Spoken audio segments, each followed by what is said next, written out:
K സുധാകരൻ്റെ വയസ്സ് എന്ന് പറയുന്നത് 77 വയസ്സാണ്. KPCC പ്രസിഡൻ്റാണല്ലോ. അദ്ദേഹത്തിന് മാറ്റാൻ പറ്റുമോ? മാറ്റാൻ പറ്റില്ല. MM ഹസൻ എന്ന് പറയുന്ന UDF കൺവീനറിൻ്റെ വയസ്സ് 78ആണ്. അദ്ദേഹത്തെ മാറ്റാൻ പറ്റുമോ? പറ്റൂല. തിരുവനന്തപുരം DCC പ്രസിഡന്റ് പാലോടി രവി വയസ്സ് എത്രയാ? 76ആണ്. ആലപ്പുഴ DC പ്രസിഡന്റ് ബാബു പ്രസാദ് 64 വയസ്സാണ്. ഇടുക്കി DCC പ്രസിഡന്റ് ആരാണ്? CP മാത്യു 76 വയസ്സാണ്. അതുപോലെ തന്നെ വയനാട് DCC പ്രസിഡന്റ് ND അപ്പച്ചൻ 78 വയസ്സാണ്.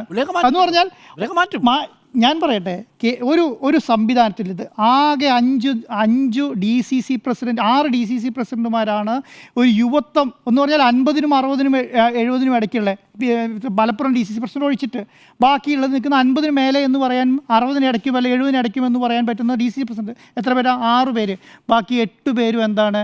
ഒരു സ്ഥലത്ത് നിന്ന് മറ്റേ സ്ഥലത്തേക്ക് പോയി ചർച്ച നടത്തി തീരുമാനമാക്കി തിരിച്ചു വരാൻ പറ്റാൻ കഴിവില്ലാത്ത DCC പ്രസിഡന്റ്. അവരെ പോലും ഈ സമയം വരെ മാറ്റാൻ പറ്റിയിട്ടില്ല. ഇനി രണ്ടാമത്തെ കാര്യം എന്താണ്? രണ്ടാമത്തെ കാര്യം എന്ന് പറയുന്നത് 38ാമത്തെ വയസ്സിൽ AK ആന്റണി മുഖ്യമന്ത്രിയായ സ്ഥലമാണ് കേരളം. 38ാമത്തെ വയസ്സിൽ യുവത്വം തുളുമ്പുന്ന AK ആന്റണി കേരളത്തിന് മുഖ്യമന്ത്രിയായ സ്ഥലമാണ്.